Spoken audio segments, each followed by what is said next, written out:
Hi అండి. ఇవాళైతే ఆలూ బిర్యానీ అయితే prepare చేస్తున్నాము. సింపుల్ వేలో టేస్టీగా ఎలా చేసుకోవాలో ఇప్పుడైతే చూసేద్దాం. ముందుగా అయితే కడాయి పెట్టేసుకొని 4 స్పూన్ల వరకు ఆయిల్ వేసేసుకొని, పొడవుగా కట్ చేసుకున్న ఆనియన్ ముక్కలు వేసేసుకొని, బ్రౌన్ కలర్ వచ్చేంత వరకు వేయించుకుందామండి. బ్రౌన్ కలర్ వచ్చేంత వరకు కూడా స్టవ్‌ని మీడియం ఫ్లేమ్‌లో పెట్టేసుకొని ఫ్రై చేసేసుకుందాము. ఈలోపు కొత్తిమీర, పుదీనా, ఆలు ముక్కలన్నిటిని కూడా కట్ చేసేసుకొని రెడీ చేసి పెట్టుకున్నాను అనమాట. పుదీనా అయితే మా ఇంట్లో హార్వెస్ట్ అయిందేనండి. మొక్కకి కుండీలో వేసినామన్నమాట. ఆ పుదీనా మొక్క నుంచే తీసుకున్నాము. చాలా ఫ్రెష్‌గా ఉంది. చూసారు కదా! ఆల్మోస్ట్ అయితే ఆనియన్ ముక్కలైతే కలర్ చేంజ్ అయిపోయాయి. బ్రౌన్ కలర్ అయితే వచ్చేసాయి పూర్తిగా. ఇప్పుడైతే పక్కకు తీసేసుకొని ముందుగా కట్ చేసుకున్న ఆలు ముక్కలు కూడా ఆ కడాయిలోనే వేసేసుకుందామండి. ఆలూనైతే బాయిల్ చేయలేదు, పచ్చివే అనమాట. పెద్ద పెద్ద పీస్ కింద కట్ చేసుకొని ఈ విధంగా అయితే వేసేసుకుందామండి. రైస్లో వేసుకున్నప్పుడు మనకి అక్కడక్కడ తగులుతూ ఉంటాయి. చాలా టేస్టీగా ఉంటుందన్నమాట. ఆలు ఫ్రై చేసుకునేటప్పుడే కొంచెం పసుపు, కొంచెం కారము, సాల్ట్ యాడ్ చేసేసుకుందాము. చూసారు కదా! కలర్ చేంజ్ అయిపోయాయి అనమాట. ఆలూని కూడా ఒక ప్లేట్లోకి అయితే తీసేసుకుందామండి. చాలా బాగుంటుందండి. ఈజీ ప్రాసెస్లో టేస్టీగా రెడీ అయిపోతుందనమాట. ఇప్పుడైతే రైస్ బాయిల్ చేసుకునే దానికోసం దమ్ పెట్టేద్దామనేసి ఈ ప్రాసెస్ అయితే చేస్తున్నాము. 3 గ్లాసుల రైస్కి మేము డబల్ వాటర్ అయితే పోసేసామన్నమాట. వాటర్ పోసేసుకొని ఒక గెరిట ఆయిల్ వేసేసుకొని చెక్క, లవంగాలు, బిర్యానీ ఆకు, కొంచెం కొత్తిమీర, పుదీనా కూడా యాడ్ చేసేసుకున్నాము. చూసారు కదా! కొంచెం పుదీనా, కొత్తిమీర కూడా యాడ్ చేసేసుకొని ఎసరైతే పెట్టేసామన్నమాట. టేస్ట్‌కి తగ్గట్టు కొంచెం సాల్ట్ యాడ్ చేసుకొని రైస్ అయితే ఒక హాఫ్ అన్ అవర్ ముందే నానపెట్టేసామన్నమాట. ఇవైతే మసూరా రైసేనండి, బాస్మతి అయితే కాదు. ఇంక ఈలోపు అల్లము, వెల్లుల్లి, పచ్చిమిర్చి, కొత్తిమీర, పుదీనా వీటన్నిటిని మిక్సీ పట్టేసుకుందామండి. ఈ పేస్ట్ అయితే ఇంపార్టెంట్ అనమాట. పేస్ట్ వల్ల చాలా టేస్ట్ వస్తుంది. ఎసరైతే వచ్చేసాయి, కాగుతున్నాయండి.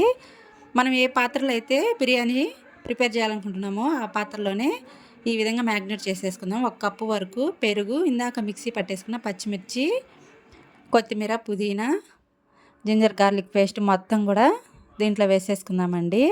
స్పైసీస్ కూడా యాడ్ చేసుకుందాము. పసుపు, ఉప్పు, కారము ఇందాక రైస్లో కొంచెం వేసుకున్నాం కాబట్టి దీంట్లో చూసి వేసుకుంటే సరిపోతుందన్నమాట.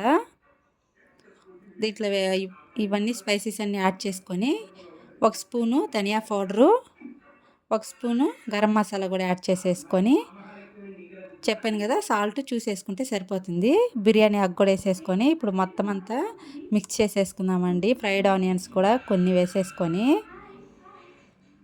మనం మిక్స్ చేసే దాంట్లో కూడా కొంచెం టేస్ట్ అనేది ఉంటుందన్నమాట. బాగా మిక్స్ చేసేయాలండి. మిరియాలు ఒక 10 మిరియాల దాకా వేసేసుకొని ఫ్రైడ్ ఆనియన్స్ కూడా వేసేసుకొని మొత్తం అంతా స్పూన్తో అయితే మొత్తం మిక్స్ అయ్యేలాగైతే కలిపేసుకుందాము. ఇందాక ఆనియన్స్, ఆలు ఫ్రై చేసిన ఆయిల్ ఉంది కదండి, ఆయిల్ కూడా ఫైనల్గా అయితే వేసేసుకుందాము. ఆలు ముక్కలు కూడా వేసేసుకొని చూసారు కదా ఎంత కలర్ఫుల్గా ఉన్నాయో. ఆలు ముక్కలు వేసేసుకొని మొత్తం అంతా మిక్స్ చేసేసుకొని ఫైనల్గా అయితే ఒక 2 పెద్ద సైజు టమాటాలను అయితే ఈ విధంగా ముక్కల కింద కట్ చేసేసుకొని పుదీనా, కొత్తిమీర, ఇందాక చెప్పాను కదా ఫ్రై చేసుకున్న ఆయిల్ అనేసి ఆయిల్ కూడా వేసేసుకొని ఫైనల్గా ఫ్రైడ్ ఆనియన్స్ కూడా వేసేసుకొని చెప్పాను కదా దమ్ పెట్టేద్దామనేసి ఎసరు వచ్చేసిన తర్వాత రైస్ వేసి ఈ విధంగా 80% కుక్ అయ్యేంత వరకు కూడా ఉండిచ్చేసుకొని రైస్ని దీంట్లోకి అయితే వేసేసుకొని పైనుంచి కొత్తిమీర, పుదీనా యాడ్ చేసేసుకుందామండి. కలర్ కోసము, న్యాచురల్ కలర్ కోసం కొంచెం 1 స్పూన్ ఆయిల్లో పసుపు వేసేసామన్నమాట. ఈ విధంగా న్యాచురల్ కలర్ వస్తుందండి. చూసారు కదా ఎంత కలర్ఫుల్గా ఉందో. మనం ఎసరు అయితే ఫైనల్గా 1 కప్పు వరకు అయితే తీసి పెట్టేసుకొని చుట్టూ అంచులుగా వేసేసుకొని ఇప్పుడైతే దమ్ అయితే పెట్టేసుకుందామండి. మూత పెట్టేసుకొని దానిపైన అయితే ఇంకో పాత్ర పెట్టేసుకొని బరువు అయితే పెట్టేసుకుందాము ఈ విధంగా. ఇంక ఈలోపు పెరుగు రైతా కూడా ప్రిపేర్ చేసేసామన్నమాట. ఇంకా ఆల్మోస్ట్ అయితే ఆలు బిర్యానీ అయితే కంప్లీట్ అయిపోయిందండి. ఫైనల్ లుక్ అయితే ఇది. ఆలు బిర్యానీ పెరుగు రైతా అయితే కంప్లీట్ అయిపోయింది.